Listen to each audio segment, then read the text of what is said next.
If you were not participating last week, this setup will look a little bit different. We're out of our electronic classroom and now in another conference room with some additional electronic support.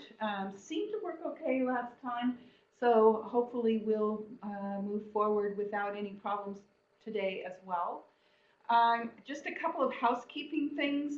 If you have not filled out a participant profile form, please check in with your site coordinator about filling out one of those. You need to fill out one for each series.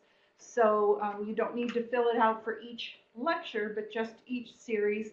And that profile information, de-identified, we provide to our funding agency so that we can continue to offer this series in future years. I also wanted to mention that the lectures that we are presenting live for this series also get posted to our center's website within a week of their being presented. So the lecture from last week is now posted on our website, and that website is www.nwgwec.org. So www.nwgwec.org. You can probably get it by just doing nwgwec.org as well. And then if you go to our offerings or our something or other, it's under geriatric healthcare lectures, and the new ones being posted are sort of at the top of the page. And the video recording as well as the handout are available on our website. The only issue with that is that if you view it on the website, continuing education credits are not available. However, at the end of this entire series, this information gets uploaded to the School of Nursing's continuing education website, and for I believe it's $10 a lecture, you can view the lecture and get continuing education contact hours, not just for nursing, via that website. If you want continuing education contact hours for this series, for the live lectures, your site coordinator should have a sheet that will give you information about where to go on the web to sign up for the continuing education contact hours. You do not need to sign up on that site to attend the lecture series. You make those arrangements with your site coordinator. But if you want to receive continuing education contact hours, you do need to sign up, and I believe it's $40 or $45 for the whole series, which is really just a setup fee. Did I forget anything? I see some people saying no sound, but then it's okay now. Are we doing okay, Grace, as far as? I'm trying to message people and figure out problems. Okay, all right. You know.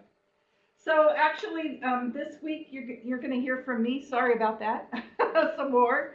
And as I mentioned, I'm the director of the Torynay Center for Healthy Aging. I'm also the Torynay Professor for Healthy Aging on faculty here in the School of Nursing. My area of interest is actually health promotion and disease prevention in older women. And we are, as part of the center, involved in quite a lot of community activities and initiatives to support healthy aging, as well as providing support for students and faculty in terms of education and research. And so that's one of the reasons I'm involved with this series. And without further ado, I'm going to be doing a lecture on sort of Medicare 101. I'm assuming that there are several, if not many of you out there who actually know more about Medicare than I do. And I have not been part of the reimbursement activities of Medicare, so I have more of a step back and look at policy kinds of notions. But this is sort of the basic ABCDs, and next week Dr. May Reed from our School of Medicine's Division of Gerontology and Geriatric Medicine is going to be talking more specifically about the Affordable Care Act and changes that came as a result of that and things to be expected, although as we were just talking about here, we don't really know exactly what's to be expected. You know that the Affordable Care Act is the topic of an awful lot of discussion in the media right now. And we're moving forward with the lecture next week as though things are going to stay the same for a little while at least, and so it's important to know about the Affordable Care Act. All right.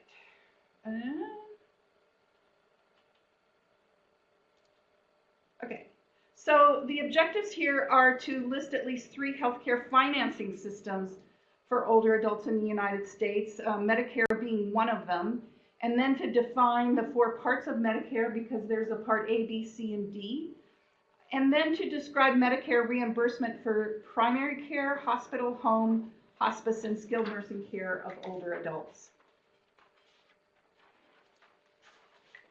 So setting the stage, one of the reasons I'm going into Social Security is not because it covers health care, but because it relates to the fact that older adults are paying some portion of their health care financing out of pocket, and so it's important to know what's in their pocket, and Social Security is one of them. So 82% of people 65 and older got Social Security in 2014, and of those beneficiaries, 61% got half or more of their income from Social Security, and almost 20% got all of their income from Social Security. So that's important to keep in mind when you think about how their health care is being funded. The Social Security Act was actually signed into law in 1935, and the benefits are in 2014 represent about 33% of older adults' income overall. Among those beneficiaries, about 48% of married couples and 71% of unmarried people received 50% or more of their income from Social Security. 21% of married couples and 43% of unmarried persons received 90% or more of their income from Social Security. And another important thing to keep in mind is Social Security is one income stream for retired individuals, individuals over 65, and most older adults do not receive employer-sponsored pensions, which was more common in years past. You heard last week a little bit about the Older Americans Act, and I want to mention that because, again, it relates to healthcare financing and how people receive some kinds of healthcare services. So the Older Americans Act was passed in 1965 to assist states and specifically the AAAs to offer coordinated community-based services for older adults, and that includes getting access to services, in-home services, legal assistance, supportive services in senior centers, as well as elder rights protection kinds of activities. And I think you heard about all of those last week. The Older Americans Act was reauthorized in April of 2016, and so the authorization is for another 3 years, which I take great comfort in, given we're in this situation right now where there's a lot of questions about what's continuing, and I suppose there would be a way to unauthorize it, but I'm hoping that it's fairly established. But as our speakers last week mentioned, one of the issues is the Older Americans Act is supported within states. And so if states make changes to the kinds of programs or the priorities they establish, it could affect services offered to older adults. The Medicare Bill was signed in 1965, the same year that the Older Americans Act was signed. So it's actually much more recent than maybe some people realize. It is health insurance program for people 65 and older. It's also available for some people under 65, and I'll go into that in a minute. It's administered by what we affectionately know as CMS, which is the Centers for Medicare and Medicaid Services. And actually, it's as a result of the Affordable Care Act, the Obamacare, if you want to, that Medicaid services came more firmly established, although, as you all know, Medicaid is really kind of handled within the states. No income requirements for being eligible for Medicare, but also Medicare is not intended to pay 100% of a person's medical bills. So eligibility, as I said, over 65, 65 or over, a U.S. citizen or a legal resident for at least 5 years, and have paid the Medicare tax or FICA for at least 10 years, or their spouse paid it for at least 10 years. Also, people who are disabled and are receiving Social Security disability insurance benefits are eligible for Medicare. And for those individuals, if they have amyotrophic lateral sclerosis immediately, end-stage renal disease immediately, and the bottom of the slide isn't showing up, but that refers to other kinds of disabilities. The Medicare benefits start up in 24 months. It covers about half of beneficiaries' total health care spending. So this pie chart is just showing of a person's total health care spending, about, if they're a beneficiary of Medicare, about 51% of their health care is funded by Medicare. About 27% is out of pocket, and so keep that in mind. And then there are other systems that support health care, including Medicaid for some, other third-party payers, and employer-sponsored health care programs. The Affordable Care Act came into being in March of 2010. It's actually known as the Patient Protection and Affordable Care Act. It's not known as Obamacare, except more in the press. It also included the Healthcare and Education Reconciliation Act, and so the whole thing is known as the Affordable Care Act of 2010. So this is just a preview of next week's lecture to let you know that the Affordable Care Act has an individual mandate to obtain medical insurance, and otherwise a penalty is imposed. And that penalty started increasing each year in 2013 to the point in 2016 for an individual, the penalty has reached $695. However, for older adults, that's not such a threat because anybody 65 and older is generally eligible for Medicare coverage, and so the only reason they might get a penalty is if they don't sign up for the Medicare that they're entitled to. So basically, again, this is just a preview. Changes to Medicare include some improvements to benefits, so some increased payments for primary care, for preventive services, and for prescription drug coverage. For those of you who don't know what I mean by the donut hole, there has been a plan within Medicare and the prescription drug benefit within Medicare in which a person pays up to a certain amount,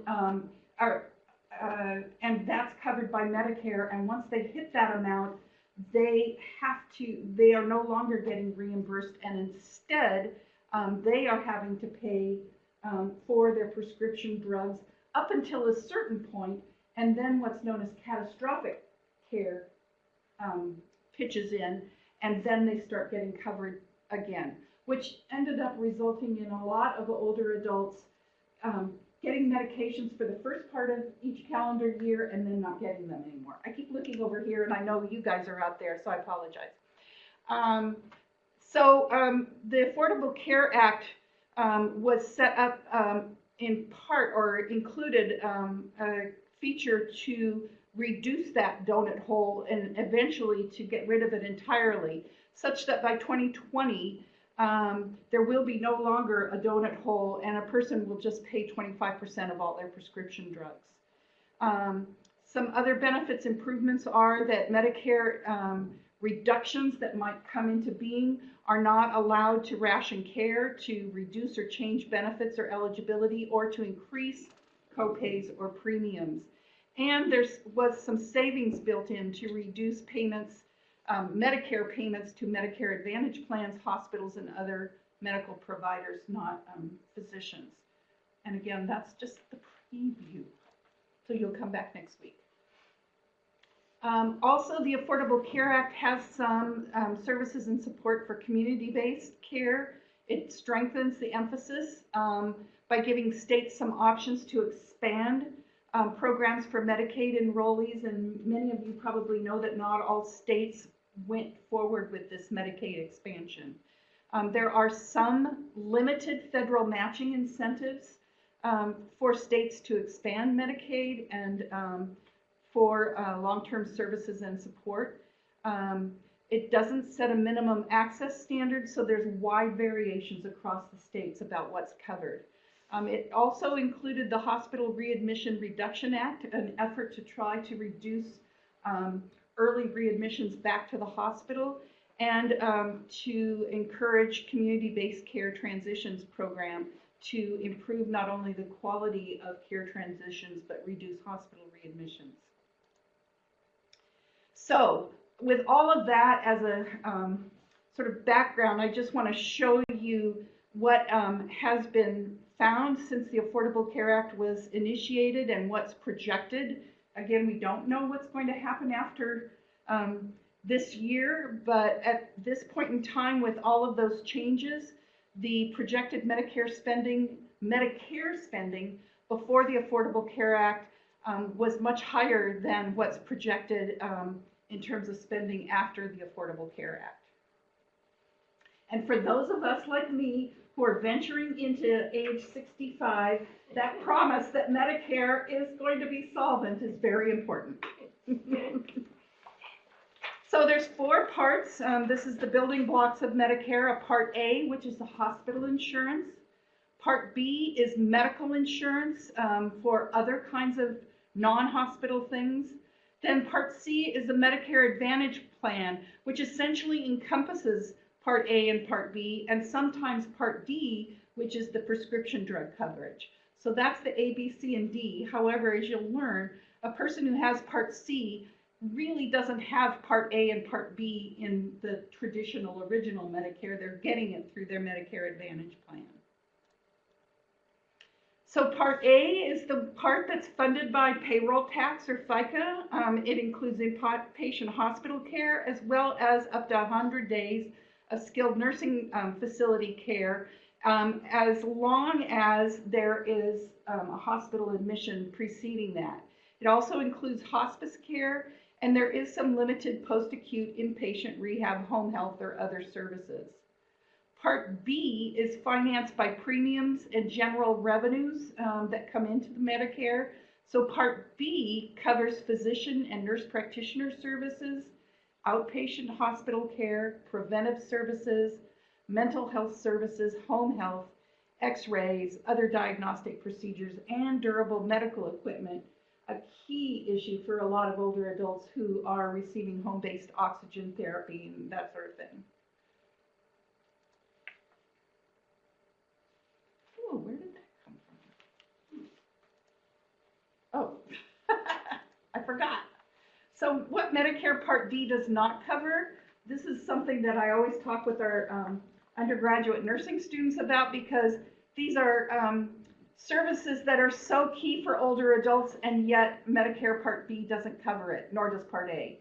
Routine dental care, routine eye exams, routine hearing care, routine foot care. Now, some dental care is covered, some hearing care is covered, but it usually involves, for example, dental care involves implants, hearing care involves internal hearing kinds of support, as opposed to hearing aids, which is so important for older adults. It doesn't cover acupuncture, it doesn't cover cosmetic surgery, and it doesn't cover long-term care such as custodial care. other than that first 100 days. Part C is the Medicare Advantage. It's a private plan for Medicare covered individuals, and it often has extra benefits depending on who a person signs up for their Medicare Advantage plan with. The person signs up with Medicare Advantage as opposed to the original Medicare, and so they are getting Part C, which encompasses A and B. 31% of Medicare beneficiaries are enrolled in Medicare Part C in 2016. Medicare pays a fixed amount per enrollee to Medicare Advantage insurers that sponsor the plans. So these private health plans actually receive slightly more than traditional Medicare costs, which is an issue when we think about trying to keep down Medicare costs. The plans provide the benefits, as I mentioned, covered under Parts A and B, but the enrollees pay the Part B premium, which they also pay for Medicare. Sometimes they pay a supplemental premium for additional benefits that might be offered through that Advantage plan, and it's by signing up and looking at what are the options that a person makes those decisions. They typically do include some sort of drug coverage. Now, Medigap is different. It's not really a part, but it is supplemental insurance. It was standardized in 1992 so that there are 10 specific standardized plans, and I hope you'll forgive me, or maybe you'll cheer that I'm not going to go into each and every one right here, but you can find that information on the web. But there are a lot of considerations if a person is wanting to get some supplemental insurance. Supplemental insurance only works with the original Medicare, not with the Medicare Advantage plan. So you can't sign up for the supplemental Medigap if you're getting Medicare Advantage. The coverage may be different under each of these 10 standardized plans, and the cost may be different. And so it's really important for a person to think about what are their individual care needs, and you can appreciate that it's sometimes hard to predict what those individual healthcare needs are. But for some people, other supplemental healthcare coverage, who have other supplemental healthcare coverage, for example, through their employer, might not need Medigap. So this is just a chart that shows the difference between Medigap and Medicare Advantage. I'm not going to go into this in any detail, but some things to think about are, so Medicare Advantage usually is linked to some sort of a network and increased costs if you see someone outside of the network, whereas Medigap usually means you can use any provider with some limited exceptions. The premiums are slightly higher for Medigap, however, and usually Medigap does not include prescription drug coverage. Instead, you have to buy a separate part or go in for a separate Part D plan. This is a secondary insurance, Medigap is, so it pays after Medicare pays its bit, which means that an individual is sometimes the amount of time that they've got outstanding bills and are being contacted by clinics and hospitals and whatnot, that can be quite prolonged as all of these different insurance systems get into place. The person can keep the policy if they move, whereas with the Medicare Advantage, a lot of times those plans are local or regional because they're linked to a network. A person may need to be screened for eligibility for a Medigap plan, and it can be much more expensive for a person who has a disability than for people who are 65 and over. But people with disabilities can sign up for a Medigap. So then I've hinted about Part D. It's easy to remember Part D because D for drugs. It helps pay for outpatient prescription drugs.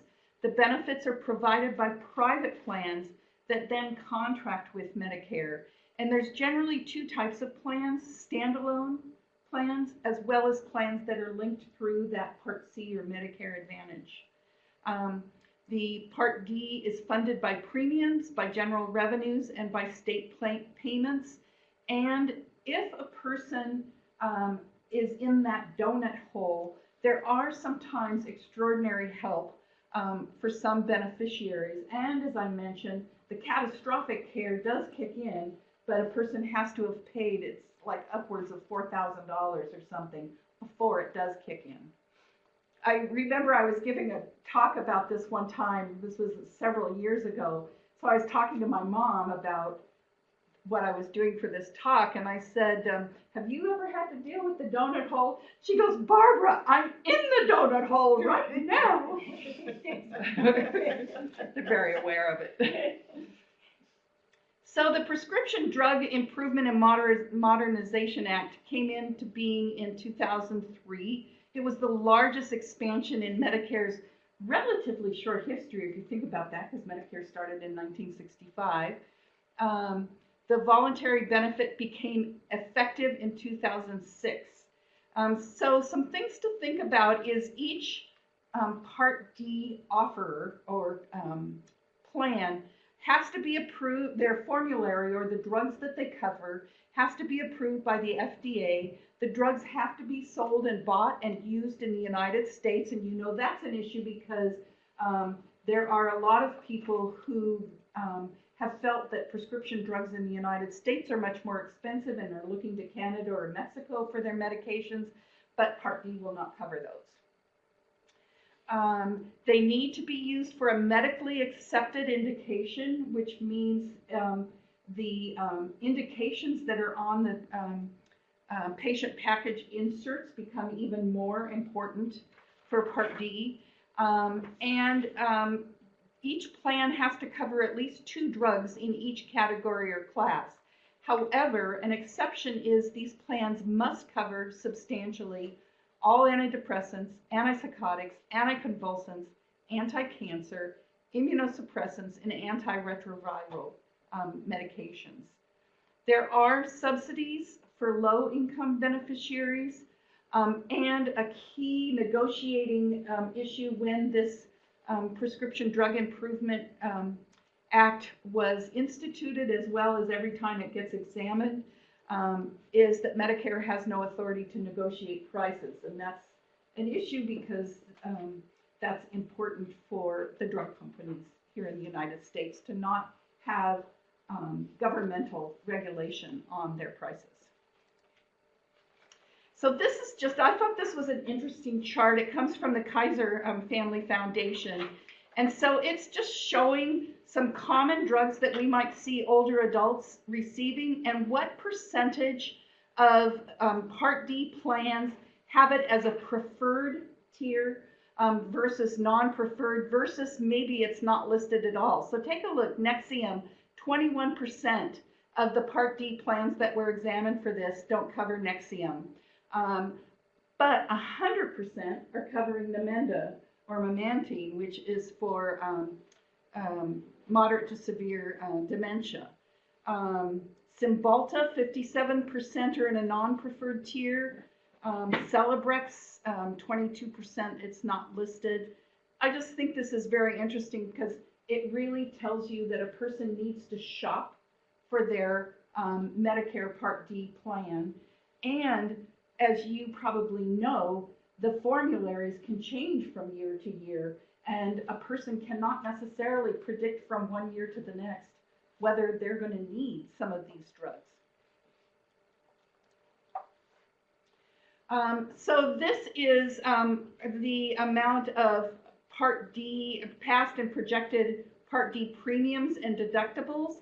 And as you can see, given the fact that the donut hole is going to be closed, we are expecting to see a rise in the premiums, but a decrease, less of a,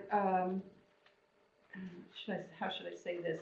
That the deductible is also increasing, which means that people are having to pay a bit more out of pocket because of that 25%.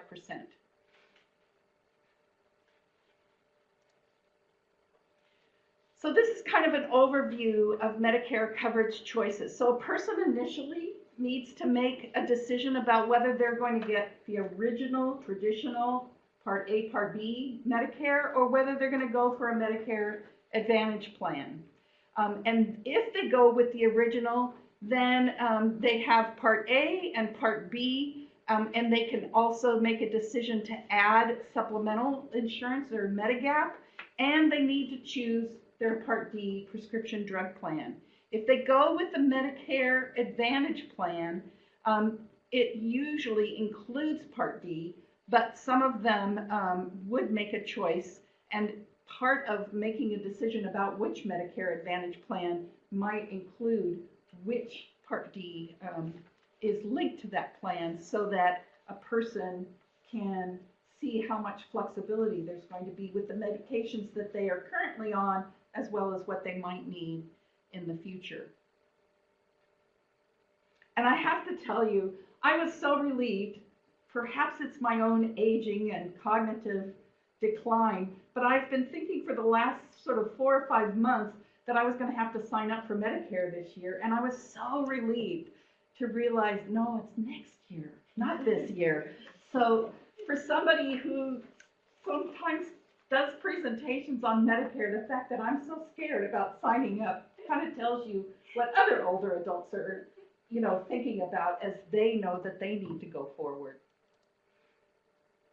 So what are the implications for older adults of Medicare? A third of older adults with Part D have daily concerns about their prescription drug costs. That's a huge issue. And it's going to be even more, because although the donut hole is closing, 25% of some of these drugs is no small amount. As many of you know, statins, which many older adults are on, are incredibly expensive, and there's others. 1 in 5 have had to make sacrifices to manage their drug costs, either delaying refills or skipping dosages, which means that's going to increase healthcare costs because they're not going to be doing as well. And the costs and inadequate knowledge of these plans are a huge barrier to adherence. There are navigators who can help people with signing up and with making changes, but it's sometimes hard to work through that system for an older adult. Medicare does offer some important benefits, but also the concerns, as I mentioned, it doesn't cover all medical benefits, and some key considerations for older adults, which has a huge impact on their health. Their trying to avoid social isolation includes, it doesn't cover hearing aids, eyeglasses, dental care. It generally does not pay for long-term care. And then there are high cost sharing requirements. So there's monthly premiums for Part B or the Medicare Advantage Part C, and for the prescription drug coverage Part D. There are separate deductibles for Parts A, B, and D. And it kind of depends. You need to be aware of where you're getting your health care as to whether the place that you're getting your health care has accepted the Medicare reimbursement rate, because if it hasn't, then that will increase a person's cost. And up until 2020, there's still going to be a donut hole. There is no limit on out-of-pocket spending for healthcare Medicare benefits. The median out-of-pocket spending as a share of income rose from 11.9% in 1997 to 16.2% in 2006. And Parts B and D premiums, as well as that cost sharing, are more than 25% of the average Social Security benefit. In other words, it's dipping into a person's Social Security. And it pays less than half of a person's health or long-term care. So this shows how Medicare benefit payments are covered by type of service. This was back in 2010, but I haven't been able to find an update to this information. But as you can see, Part A does cover hospital inpatient services and rehab skilled nursing facility. Medicare Advantage Part C covers some of the other kinds of, covers those sorts of activities, as well as if you're getting Part A and B through the traditional Medicare. So that would be Part B, covering other services and home health. And then Part B also covers physician payments and hospital outpatient services. And then about 11% of Medicare benefit payments are covering outpatient prescription drugs.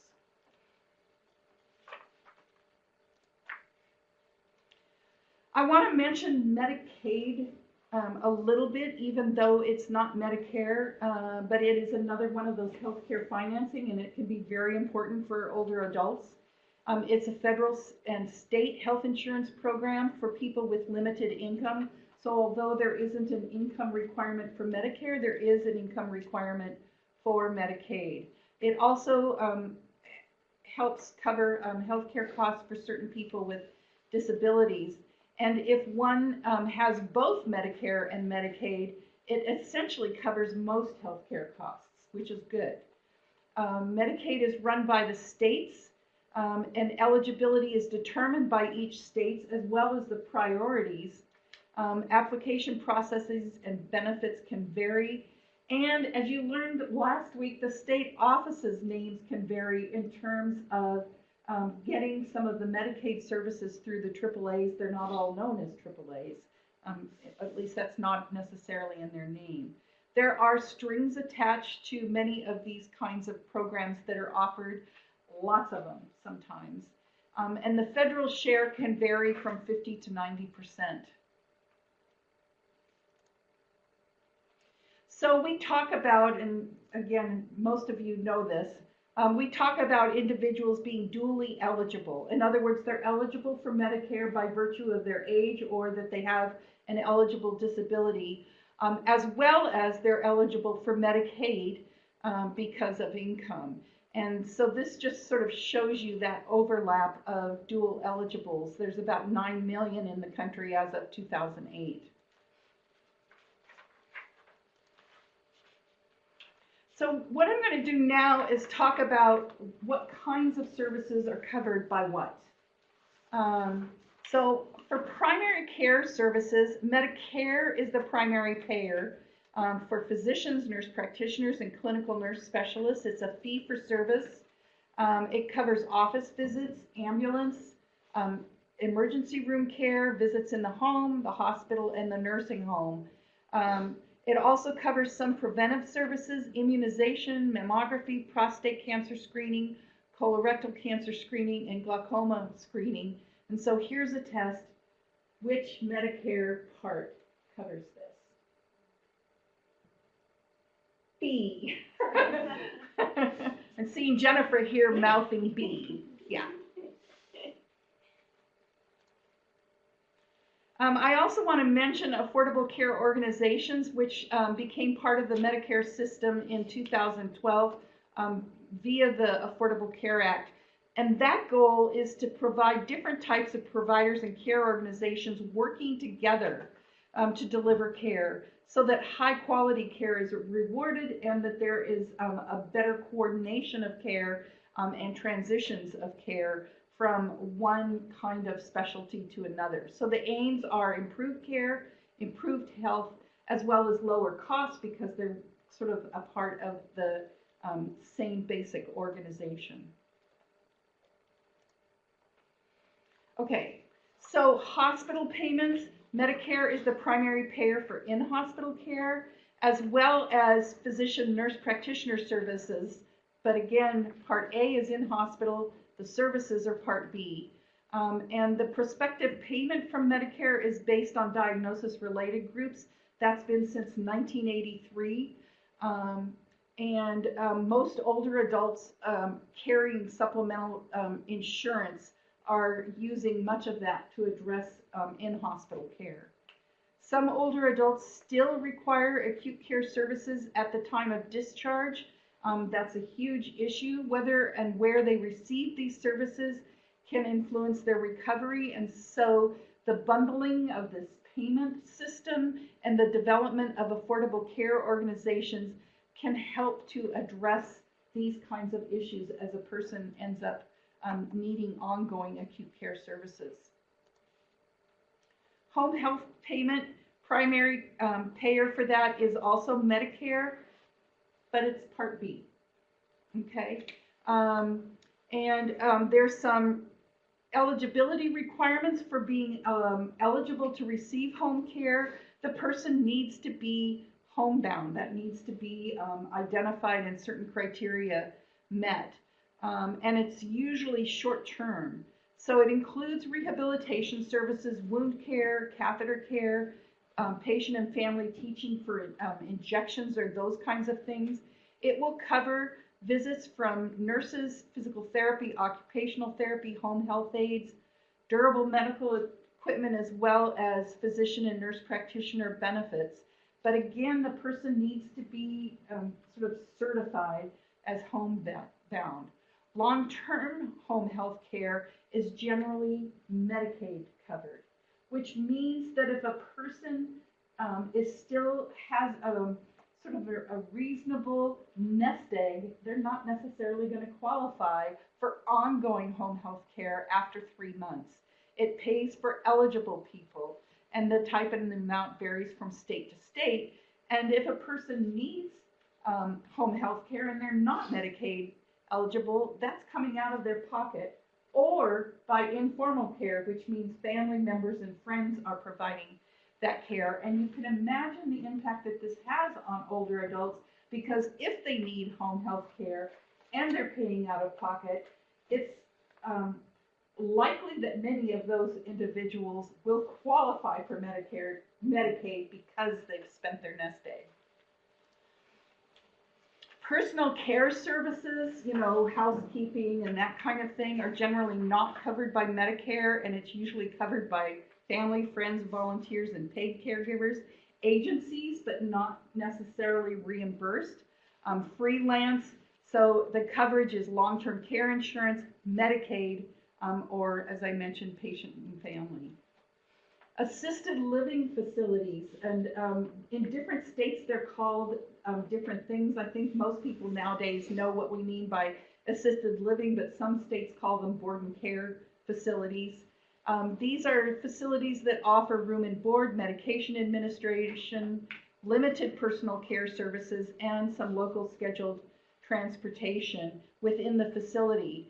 And the costs for assisted living facilities are covered by the patient and family if a person has long-term care insurance, if a person has Medicaid and meets state criteria for nursing home placement. In other words, they need assistance with 2 or more activities of daily living, or the state has some sort of waiver for assisted living facilities in lieu of nursing home, and so the patient qualifies for that. So you can see that it really does vary by state, I would encourage you, because every state is now preparing state plans on aging, to take a look at what's within your state plan on aging. You usually can download that from your Department of Health websites. The state of Washington, for example, is having a huge push, and has been for the last 5 to 10 years, to decrease the number of nursing home beds. And so there's a bit more support for assisted living in Medicaid kinds of reimbursement. Facility fees are not covered by Medicare. And, but it's also important to know that hospice can provide services to assisted living facility residents, and that is covered by Medicare. So skilled nursing care, or what's known as nursing, some people still know that as nursing care.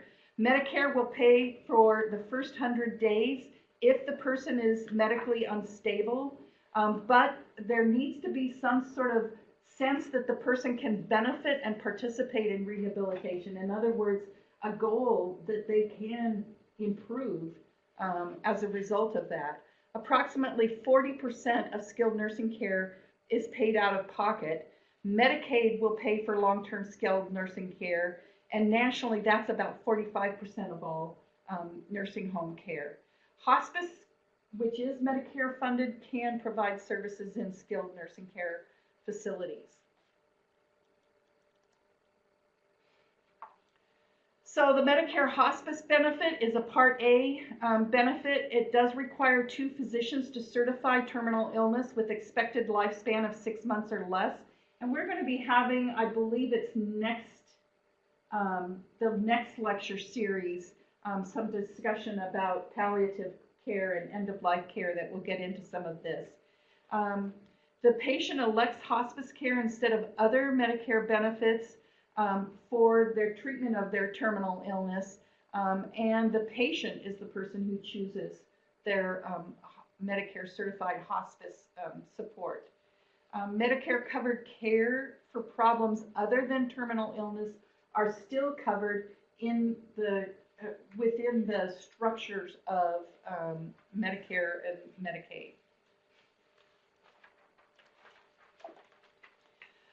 So I don't know if all of you are aware where there are long-term acute care hospitals in your area. These are hospitals that specialize in patients who need prolonged acute care. In other words, medically complex, multi-trauma, multiple complications. We see a lot of people with head trauma, needing intensive medical management, ventilator. However, it's important to know that ventilator dependent is often not a goal of long-term acute care. Instead, it's getting somebody weaned from the ventilator, which would support their admission to long-term acute care. Also receiving dialysis, IV antibiotics, or wound care. In long-term acute care hospitals include physician visits, as well as up to 1 hour of physical therapy or occupational therapy per day. It is Part A deductible, and 20% of Part B will cover charges. 20% of charges will be covered by Part B. Then as we take a look at social services, I mentioned that really families in formal care are the primary source for those kinds of social services, like congregate meals in senior centers, Meals on Wheels, transportation services, or long-term care ombudsman services, which most states now have a long-term care ombudsman. Older adults may qualify for these services, but they might not be available in every state. And the Older Americans Act is the primary source for these kinds of funded services. But if they're Medicaid eligible, sometimes there are some eligibility, or Medicaid supported, sometimes there are some eligibility requirements linked to them. So these are the sites where you would want to direct a person or look yourself. I go to the www.medicare.gov site a lot. It's really easy to put something in that search box to find out what's covered. And you'll get the whole lowdown on what's covered and usually which plan Part A, B, or D covers that. Healthcare.gov is where you sign up. So then I wanted to mention about issues with within the Medicare system, thinking about our older adults receiving affordable, accessible, and available care.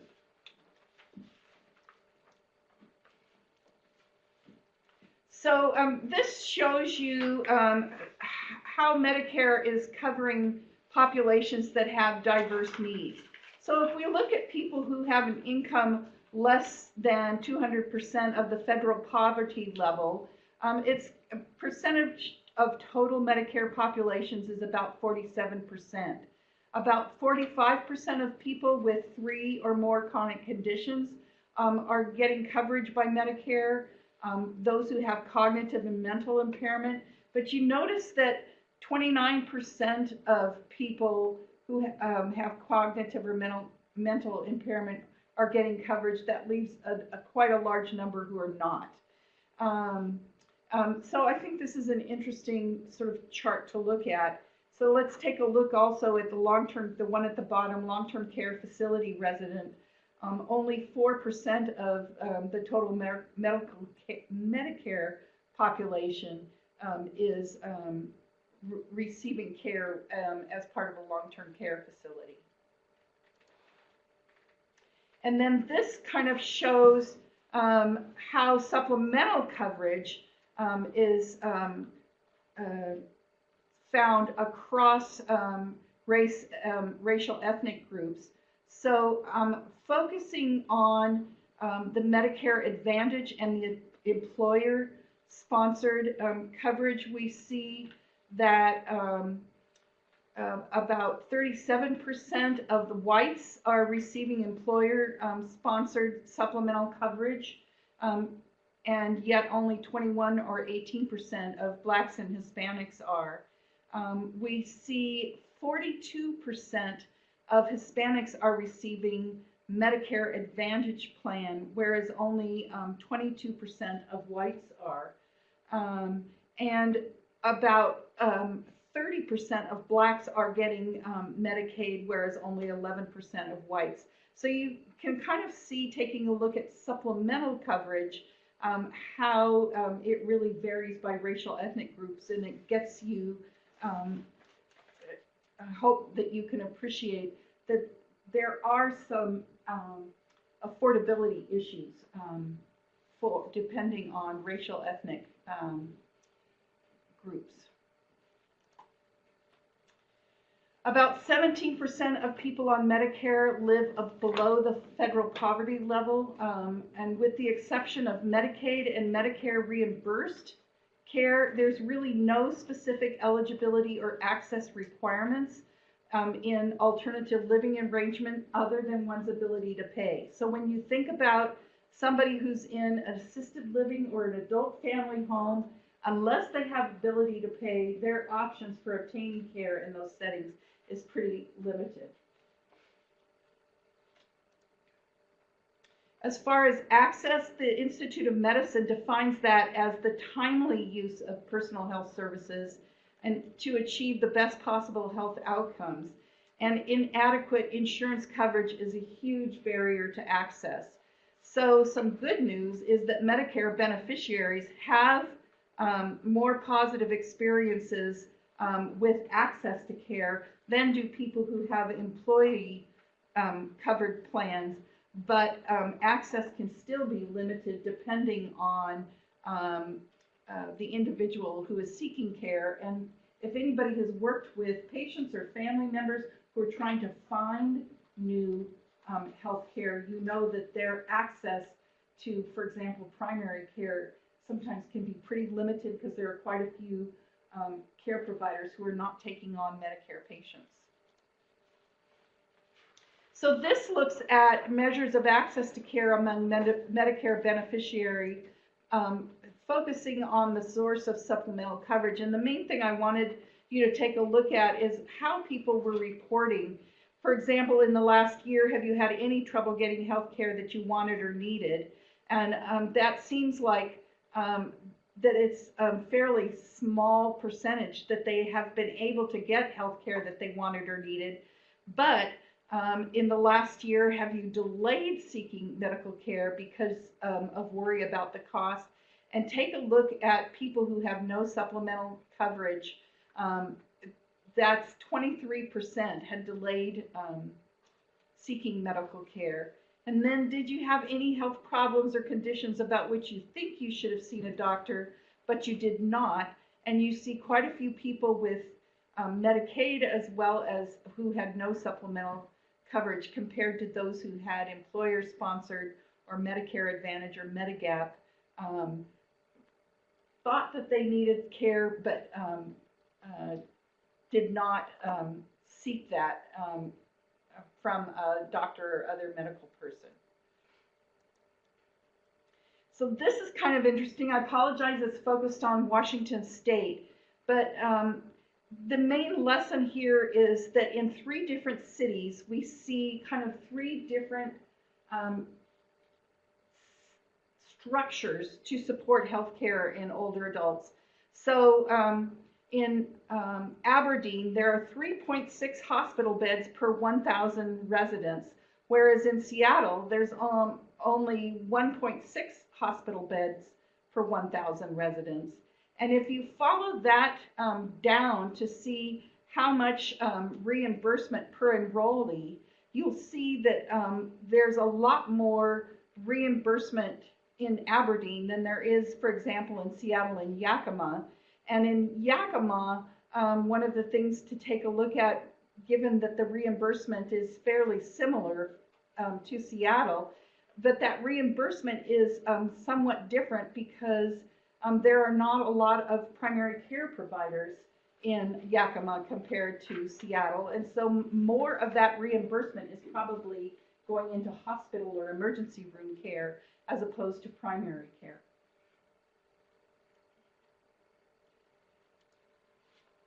So I've got some case studies here, and I'm hoping I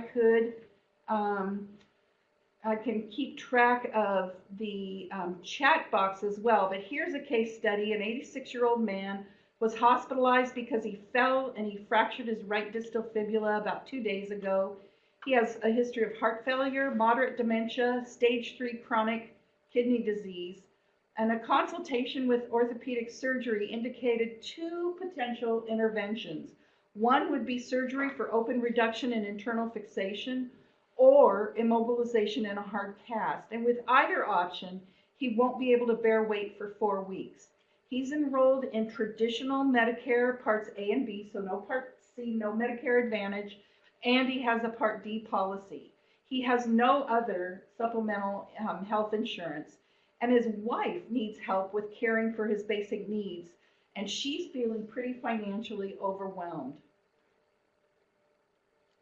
So, I'm making this a little bit easy, but which option would result in the lowest out-of-pocket expense over the next month? Surgery with a 5-day hospital stay followed by a 20-day nursing home stay, outpatient surgery without hospitalization followed by rehab, immobilization in the cast with a 30-day stay in an inpatient rehab facility, immobilization with a 30-day stay in a nursing home, or immobilization in a cast at home and home health aid assist with basic care for 30 days and 12 hours per day. Which of these do you think will result in the lowest out-of-pocket expenses, not the lowest expense overall, but just out-of-pocket for this individual? The surgery. Yep. Barbara here is saying the surgery, and that's true because Medicare Part A will cover the surgery, whereas most of these other options, Medicare Part A and B will not cover, or will cover much less of it. Does that make sense? Okay, let's take a look at another case. So we have an 80-year-old woman who lives by herself in an apartment. She has morbid obesity, coronary heart disease, heart failure, adult onset diabetes, hyperlipidemia, asthma, and chronic pain. She's independent in her activities of daily living, but she can only walk about 10 feet with a walker. Her nephew brings her meals and helps with other instrumental activities of daily living. On occasion, she's hospitalized for exacerbation of her heart failure or asthma. She leaves her apartment when hospitalized and to see her pulmonary specialist, but otherwise she's not leaving her apartment a lot. She has traditional Medicare Parts A and B and no supplemental insurance. So how would Medicare compensate physician house call services for this position? Part A would pay on a capitation basis. Part A would pay on a fee-for-service basis. Part B would pay on a capitation basis, which means for that individual, whereas Part B would pay on a fee-for-service basis, or there would be no Medicare compensation.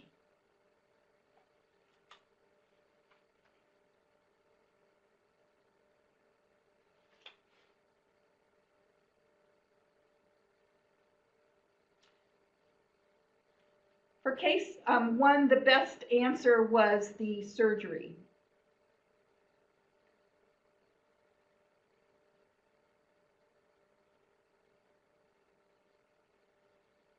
Would this be Part B? Mm-hmm.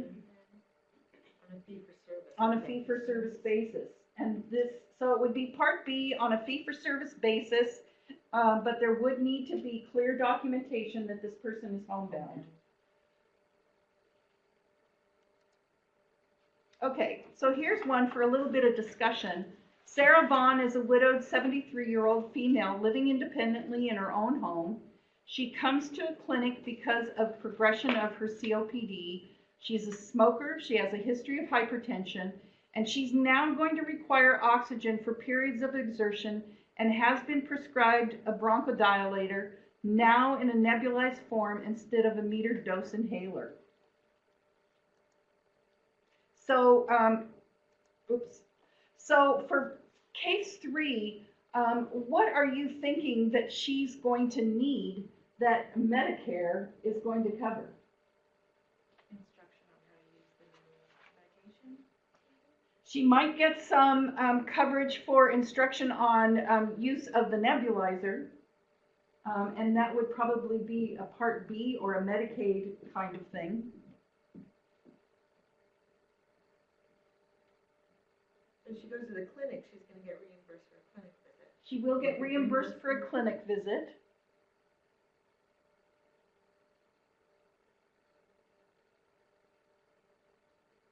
But the oxygen isn't durable the oxygen is durable medical Yes. equipment. It would have paid it if she stays on it, but nebulizer is not. Yeah, the oxygen is durable medical equipment, and the nebulizer is. Is also? Mhm. We're getting questions about case 2, so let me just clarify that for case 2, Part B would pay for in-home care which is the physician visit on a fee-for-service basis.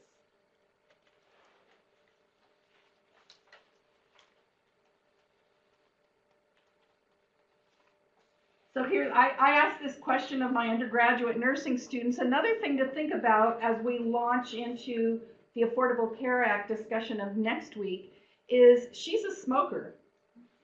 Part B, I think it is, yeah, Part B covers smoking cessation. So there might be some smoking cessation services that she would be eligible for, or counseling, because of the Affordable Care Act does cover some preventive services, and smoking cessation is part of that. She sure shouldn't smoke around that oxygen. So that would make it even a higher priority in our minds, right?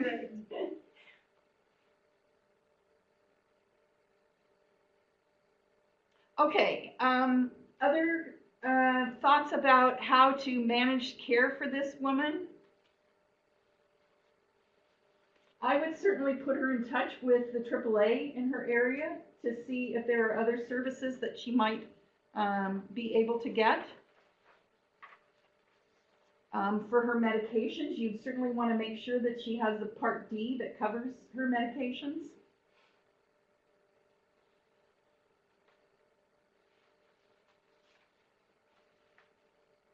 All right.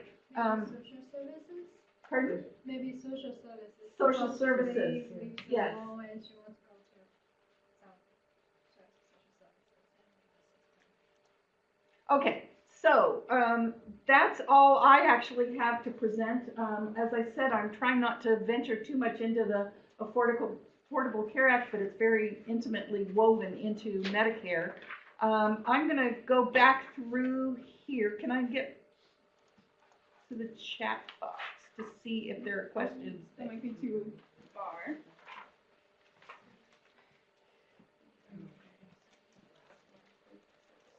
Here, I noticed a spot where all the questions kind of started. If you, Sure. I can do, or, I'm sorry. I saw there were a bunch of questions. Oh, it's right after this.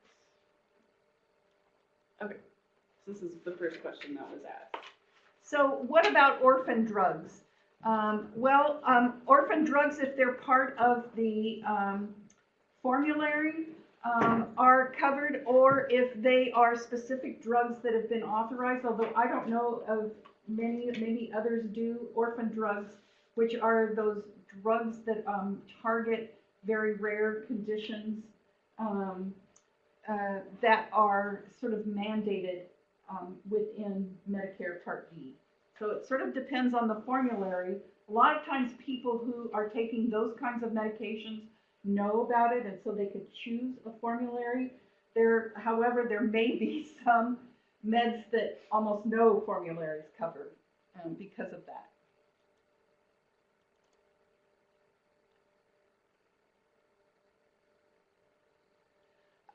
Can someone on Part D purchase their own drugs outside of the country and it be legal or no penalty? A person can certainly pay for their own drugs. I don't know the legal system as far as bringing drugs across the border. There have been some issues in the past, but as far as Medicare is concerned, there's no penalty. It's just completely out of pocket.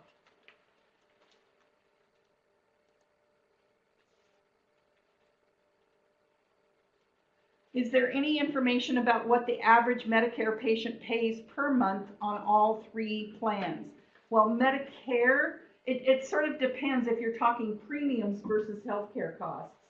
So I would sort of, I can certainly refer you to some websites that would get into both, whether it's what they're paying for premiums versus what they're paying for healthcare costs, but it's hard to come up with sort of a general figure just without knowing whether we're talking about all of their healthcare costs versus the premiums for those programs.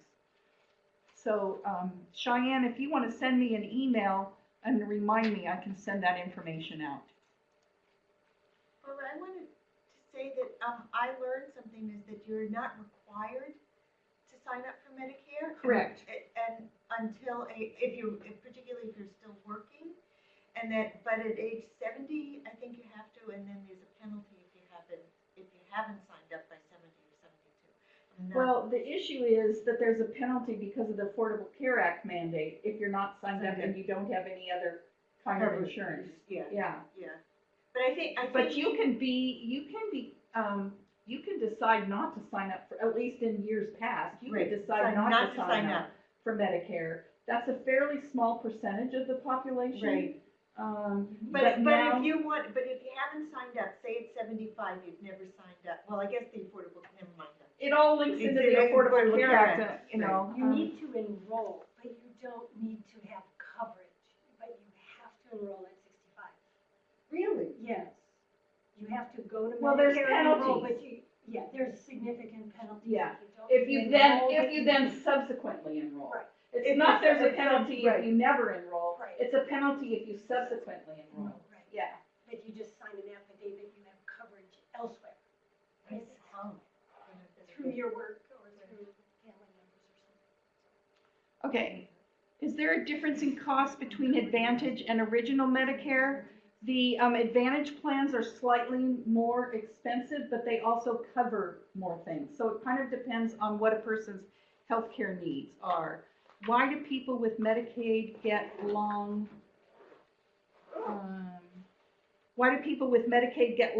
care? I'm assuming that question is asking.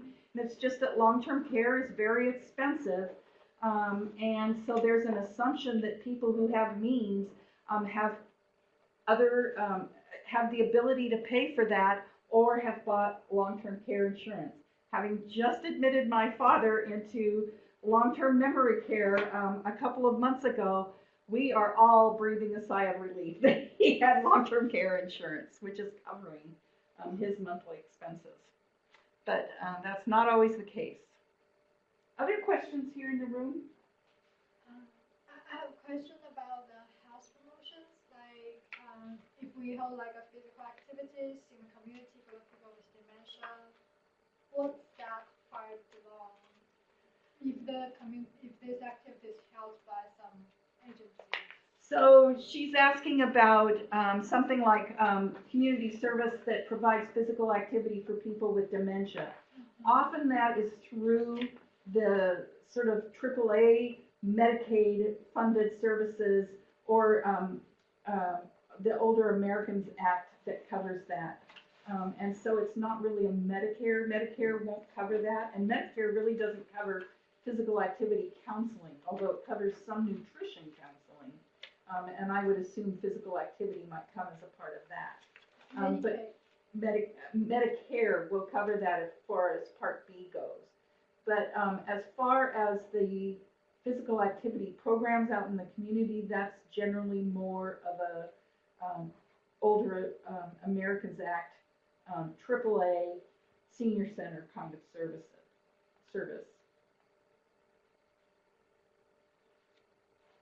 Other questions? Was any of this new to you, or do you all know this? It's a good refresher. Oh, thank you, Barbara. No, really, it's always good to be reminded, because it's complicated. Well, keep this in mind, because then as you hear news about proposed changes to Medicare, and particularly after next week when you learn about the Affordable Care Act provisions, that will be more meaningful for you. Any other questions from the sites? We might be able to finish a little bit early today.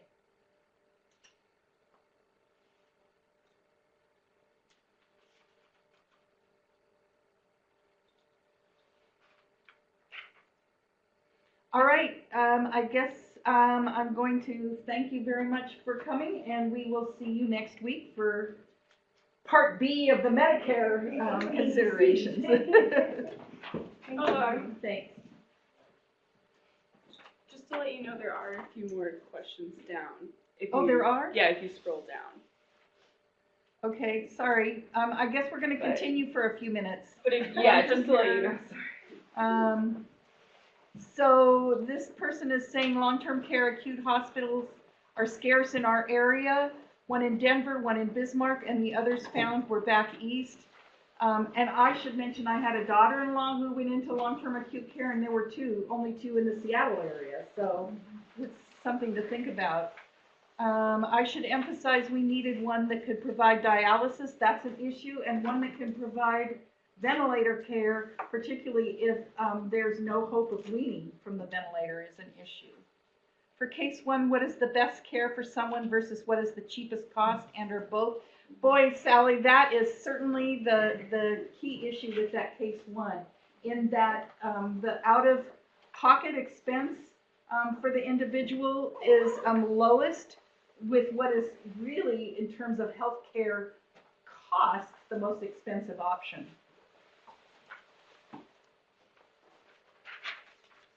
Okay, we covered that. Durable medical equipment for case 2 and case 3. Yeah, Medicare will pay for the nebulized bronchodilator.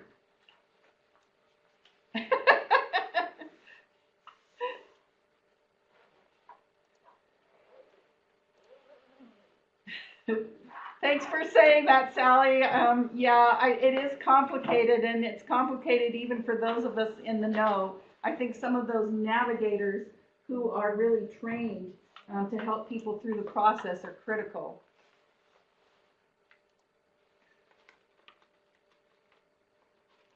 Apologize, I realize I keep looking to this group. I'm hoping you could hear most of what I said, but I'm moving away from the mic at times, so I apologize for that.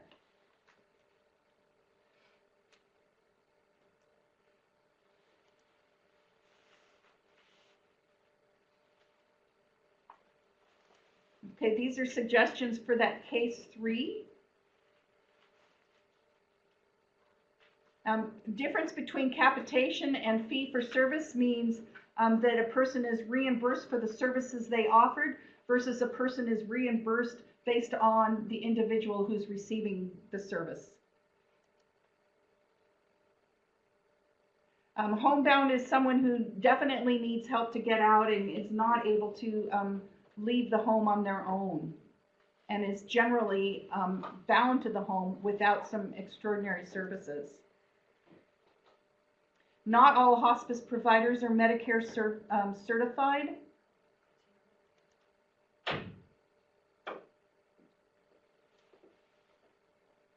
And I'm not sure what provision is there for those who didn't pay FICA for 10 years besides spending down to Medicaid eligibility, unless they're connecting with somebody else who paid down.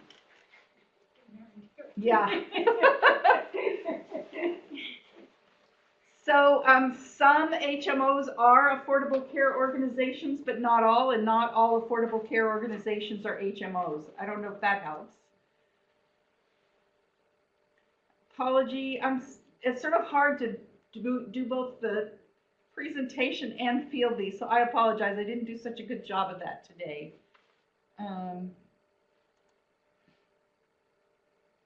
And so this is somebody who's saying there was even a penalty even before the Affordable Care Act, with $600 fine for my coworker who had Indian Health Service coverage. With a catastrophic illness, Indian Health Service forced her to sign up, and she was hit with the fine, and she was still working at the, I'm not sure what that's saying, but yeah. The fine comes then if you try to subsequently sign up.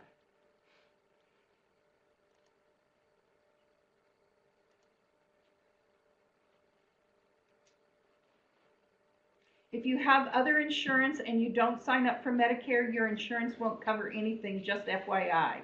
That's correct, because if you are 65 and over and you have Medicare, any insurance that you have, like through your employer, is going to be consider themselves your secondary insurance as opposed to your primary insurance. They'll consider Medicare your primary insurance.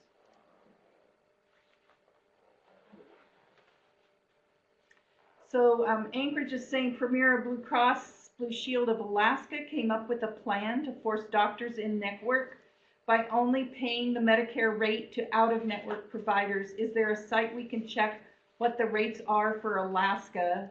And I'm not really sure. There's somebody that said yes. So if you want to tell me, send me an email with that, I can get that information back to the individual. Please read the one. I am so sorry, folks. I didn't.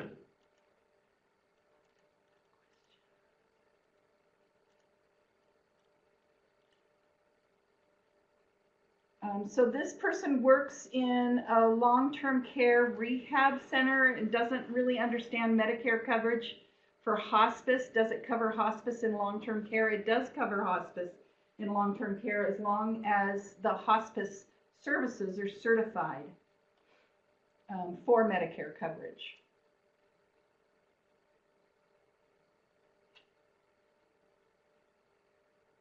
And so Penny Friedman is saying, I think you might want to check to make sure waiting until 65 is okay, because if you're late, it will cost you $300 a month versus $100 a month once you do subsequently sign up. Correct.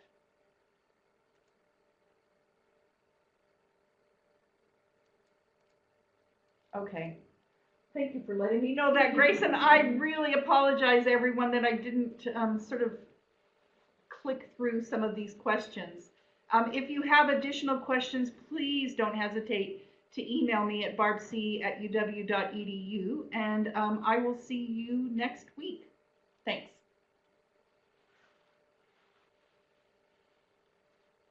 What do I click? You can just click the camera icon at the top. Thank you.